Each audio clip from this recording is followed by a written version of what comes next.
আগে তো আওয়ামী লীগই ভালো ছিল।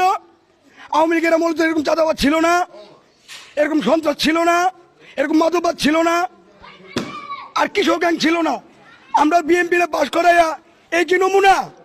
ময়লার জন্য আমার মা বোন হাঁটতে পারে না, মাদকের জন্য কোনো জায়গায় যাইতে পারে না, রাস্তার জন্য হাঁটতে পারে না, কিশোর গ্যাংয়ের জন্য কোনো জায়গায় যাইতে পারে না। এর জন্য এটা কেন এমন হইলো? এটা মুরব্বীরা বলে।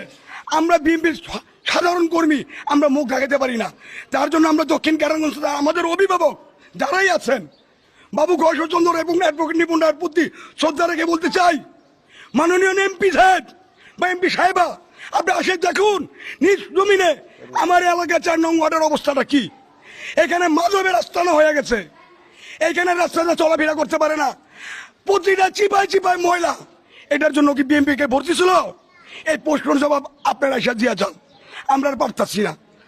যদি এলাকা বাঁচাতে চান, ইতিমধ্যে মাধব আপনারা 0 টোর আনেন, আমার রাস্তা 4 নং ওয়ার্ড ঠিক করে দেন, কিশোর গ্যাংকে এখান থেকে বিতাড়িত করেন, রাস্তাঘাটে যাতে আমার মা বোন সুন্দরভাবে চলতে পারে। এই আপনাদের কাছে আমাদের আপত্তি। আমরা ইউনিয়নের পর্যায়ে নেতা কর্মীদেরকে বলতে বলতে হরণ হয়েছি, আমাদের কথা তারা শোনে না। তাই বাধ্যতামূলক আজকে সাংবাদিক ভাইদের মাধ্যমে আপনাদেরকে জানাইতে চাই, যদি আগামী দিনে ভালো আমাদেরকে রাখতে চান, তাহলে আমাদের 4 নম্বর ওয়ার্ডে নজর দেন, ইমিউনিটি দেন, ইমার্জেন্সি দেন। মুরব্বীরা কোনো মাস হয়ে থাকতে পারতেছে না। যদি মুরব্বীরা চোখ বন্ধ করে দেয়, তাহলে 4 নম্বর ওয়ার্ড অন্ধকার হয়ে যাবে।